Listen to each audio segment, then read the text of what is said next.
નમસ્કાર મિત્રો, learning જીકેની YouTube ચેનલમાં આપ સૌ મિત્રોનું સ્વાગત છે. મિત્રો, ટાટ હાયર સેકન્ડરીની એક્ઝામ ખૂબ નજીક આવી રહી છે ત્યારે ગુજરાતીની અંદર પૂછાતા નિબંધમાં આજે આપ સમક્ષ એક નિબંધ રજૂ કરું છું. મિત્રો, આ નિબંધ તમે વિડીયો જોયા બાદ એક વખત અચૂક પોતાની રીતે લખવાનો પ્રયત્ન કરજો. સરકારી યોજનાઓ ઉપર નિબંધ પૂછાઈ શકે, પત્ર લેખન અથવા તો ચર્ચાપત્રની અંદર પણ આવી શકે. તો જોઈએ આપણે. અપાર ID, one nation one student ID દ્વારા શૈક્ષણિક સુગમતા, એટલે કે શિક્ષણ ક્ષેત્રમાં બધે એકરૂપતા કરવા માટે થઈને અપાર આઈડી એવો અર્થ અહીંયા છે. સૌપ્રથમ જોઈએ પ્રસ્તાવના.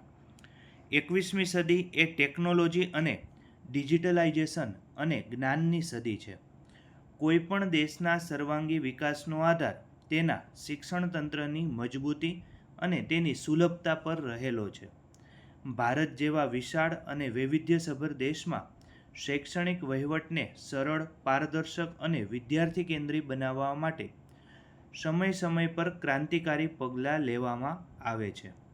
આ દિશામાં ભારત સરકારના શિક્ષણ મંત્રાલય દ્વારા રાષ્ટ્રીય શિક્ષણ નીતિ 2020 અંતર્ગત એક અભૂતપૂર્વ યોજના શરૂ કરવામાં આવી, જેનું નામ છે અપાર આઈડી, APAARID, જેનું ફૂલ ફોર્મ થાય છે automated permanent academic account registry.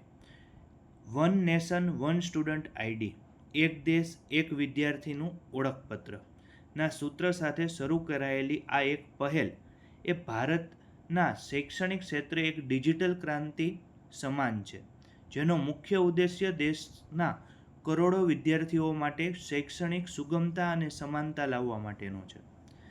આ મેં પ્રસ્તાવના બાંધી છે, તમે તમારી રીતે પણ લખી શકો છો. હવે અપાર આઈડી શું છે? તો અપારનું પૂરું નામ છે automated permanent academic account registry. આ એક વિશિષ્ટ 12 અંકો ધરાવતું કાયમી ડિજિટલ ઓળખપત્ર છે, જે ભારતના દરેક વિદ્યાર્થીને પ્રી પ્રાઇમરી એટલે કે બાલવાટિકાથી લઈને ઉચ્ચ શિક્ષણ એટલે કે કોલેજ અને PhD સુધી પ્રદાન કરવામાં આવે છે. જેમ દરેક નાગરિકની આર્થિક અને વહીવટી ઓળખ માટે આધાર કાર્ડ અનિવાર્ય છે, તેમ વિદ્યાર્થીઓની શૈક્ષણિક ઓળખ માટે અપાર આઈડી તૈયાર કરવામાં આવ્યું છે. આ આઈડી વિદ્યાર્થીના સમગ્ર શૈક્ષણિક જીવન દરમિયાન એક જ રહેશે અને તે ક્યારેય બદલાશે નહીં. તે વિદ્યાર્થીની તમામ શૈક્ષણિક સિદ્ધિઓ, ગુણપત્રકો અને પ્રમાણપત્રોનો વન સ્ટોપ ડિજિટલ સંગ્રહ છે. હવે વન નેશન વન સ્ટુડન્ટ આઈડીનો પાયાનો વિચાર, તો કે ભારતમાં શૈક્ષણિક વ્યવસ્થા રાજ્યો અને કેન્દ્ર શાસિત પ્રદેશો વચ્ચે વહેંચાયેલી છે. જુદા જુદા રાજ્યોના પોતાના બોર્ડ, યુનિવર્સિટીઓ અને મૂલ્યાંકન પદ્ધતિઓ હોય છે. જ્યારે કોઈ વિદ્યાર્થી એક રાજ્યમાંથી બીજા રાજ્યમાં અથવા તો એક શૈક્ષણિક સંસ્થામાંથી બીજી સંસ્થામાં સ્થળાંતર કરે છે, ત્યારે તેને અનેક દસ્તાવેજો એકઠા કરવા પડે છે અને વહીવટી મુશ્કેલીઓનો સામનો કરવો પડે છે.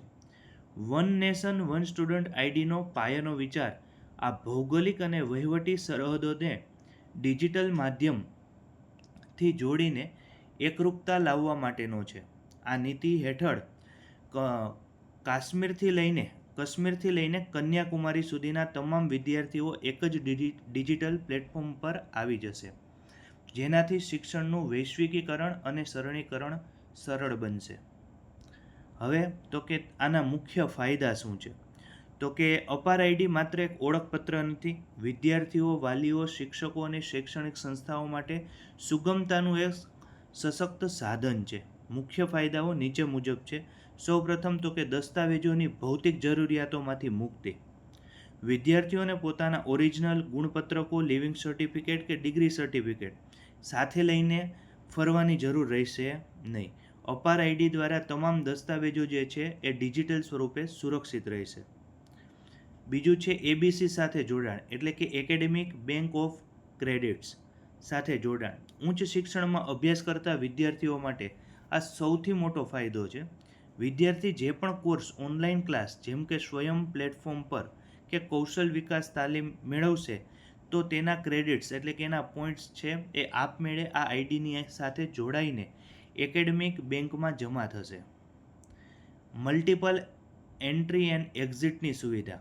નવી શિક્ષણ નીતિ મુજબ જો કોઈ વિદ્યાર્થી નાણાકીય કે વ્યક્તિગત કારણોસર અભ્યાસ અધવચ્ચેથી છોડી દે છે તો તેના ક્રેડિટ્સ ડિજિટલ લોકરમાં સંગ્રહિત રહેશે. ભવિષ્યમાં જ્યારે પણ તે ફરીથી અભ્યાસ શરૂ કરવા માંગશે ત્યારે તે જ વર્ષે કે તે સેમેસ્ટરની અંદર તે આગળ વધી શકશે અને અગાઉનો સમય એનો બગડશે નહીં. એટલે અધવચ્ચેથી મૂક્યું હોય તો ત્યાંથી જ પાછી શરૂઆત થઈ શકશે. સરળ સ્થળાંતર.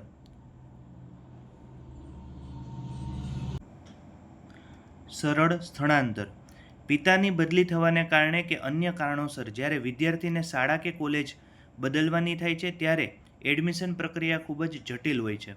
અપાર આઈડીની મદદથી નવી શાળા કે કોલેજમાં માત્ર એક ક્લિક દ્વારા વિદ્યાર્થીનો જૂનો તમામ રેકોર્ડ ચકાસી શકાશે અને એડમિશન પ્રક્રિયા મિનિટોમાં જ પૂર્ણ થઈ જશે. સ્કોલરશિપ અને સરકારી લાભો મેળવવામાં સરળતા. તો કે સરકારી શિષ્યવૃત્તિ, મફત પાઠ્યપુસ્તકો, યુનિફોર્મો, અન્ય વિદ્યાર્થી કલ્યાણ યોજનાઓ સીધી જ આ આઈડી સાથે લિંક રહેશે અને આનાથી વચેટિયાઓ નાબૂદ થઈ જશે અને વિદ્યાર્થી સુધી તમામ લાભ પહોંચશે. રમતગમત અને સહઅભ્યાસિક પ્રવૃત્તિઓનો સંગ્રહ. આ આઈડી માત્ર ભણતર જ નહીં પરંતુ રમતગમત, ચિત્રકલા, સંગીત કે રાષ્ટ્રીય સ્તરની સ્પર્ધાઓમાં મેળવેલા પ્રમાણપત્રો ઉપર અપલોડ કરી શકાશે અને વિદ્યાર્થીઓના સર્વાંગી પ્રોફાઇલ એટલે કે હોલિસ્ટિક પ્રોફાઇલને પણ આ દર્શાવે છે. બરોબર છે. ત્યારબાદ શૈક્ષણિક સંસ્થાઓ અને વહીવટી તંત્ર માટે ઉપયોગિતા. તો કે નકલી દસ્તાવેજો અને ભ્રષ્ટાચાર પર રોક. આજના સમયમાં નકલી ડિગ્રીઓ એટલે કે બોગસ ડિગ્રીઓનું પ્રમાણ વધ્યું છે. તો અપાર આઈડીમાં તમામ દસ્તાવેજો શૈક્ષણિક સંસ્થાઓ દ્વારા સીધા જ ડિજિટલી વેરીફાઈડ કરવામાં આવશે અને વેરીફાઈડ કરીને જ અપલોડ કરવામાં આવશે, જેથી નકલી દસ્તાવેજો બનાવવાની શક્યતા ખૂબ શૂન્ય થઈ જશે. ડ્રોપ આઉટ રેટનું સચોટ ટ્રેકિંગ. સરકાર ખૂબ જ સરળતાથી જાણી શકશે કે કયા વિસ્તારમાં કેટલા વિદ્યાર્થીઓ પ્રાથમિક શિક્ષણ પછી અભ્યાસ છોડી રહ્યા છે. આ સચોટ ડેટાના આધારે ભવિષ્ય શૈક્ષણિક યોજનાઓ વધુ અસરકારક રીતે બનાવી શકાય છે. સુરક્ષા, ગોપનીયતા અને ડિજિલોકરનું જોડાણ. જ્યારે આટલો મોટો શૈક્ષણિક ડેટા એક જગ્યાએ એકત્રિત થતો હોય ત્યારે ડેટા સુરક્ષા અને ગોપનીયતા સૌથી મોટો પ્રશ્ન બને છે. ભારત સરકારે આ બાબતનું વિશેષ ધ્યાન રાખ્યું છે. અપાર આઈડી સંપૂર્ણપણે સુરક્ષિત છે અને તે ભારત સરકારના સત્તાવાર ડિજિલોકર ઇકોસિસ્ટમ સાથે જોડાયેલું છે. વાલીઓ અને વિદ્યાર્થીઓની સંમતિ વગર આ ડેટા અન્ય કોઈ ત્રાહિત વ્યક્તિ કે ખાનગી કંપનીને શેર કરી શકાશે નહીં. વિદ્યાર્થી પોતે જ નક્કી કરી શકશે કે તેનો ડેટા કોણ જોઈ શકશે. ત્યારબાદ છે અમલીકરણના પડકારો અને એના ઉકેલો. તો કે કોઈ પણ નવી વ્યાપક ટેકનોલોજી કે યોજનાના અમલીકરણમાં ઘણી પડકારો જોવા મળે છે, જેમ કે ડિજિટલ સાક્ષરતાનો અભાવ. ભારતના ગ્રામીણ વિસ્તારોમાં આજે પણ ઘણા વાલીઓ જે છે એ સ્માર્ટફોન કે ઇન્ટરનેટનો ઉપયોગથી વંચિત છે, તો આ લોકો માટે આ બાબત મુશ્કેલ છે. Internet connectivity. અંતરિયાળના ગામડાઓ જે છે એમાં નબળી ઇન્ટરનેટ કનેક્ટિવિટીને કારણે આઈડી જનરેટ કરવી, ડેટા શેકિંગનો અવરોધ ઊભો થાય છે. ઉકેલ. સરકાર આ પડકારોને પહોંચી વળવા માટે કોમન સર્વિસ સેન્ટર એટલે કે CSC, ગ્રામ પંચાયતો અને શાળાઓના શિક્ષકોને વિશેષ તાલીમ આપી રહી છે. શાળાઓમાં જ કેમ્પ યોજીને વાલીઓની હાજરીમાં આ આઈડી વિનામૂલ્યે બનાવી આપવામાં આવી રહ્યા છે, જે ખૂબ જ પ્રશંસનીય પગલું છે.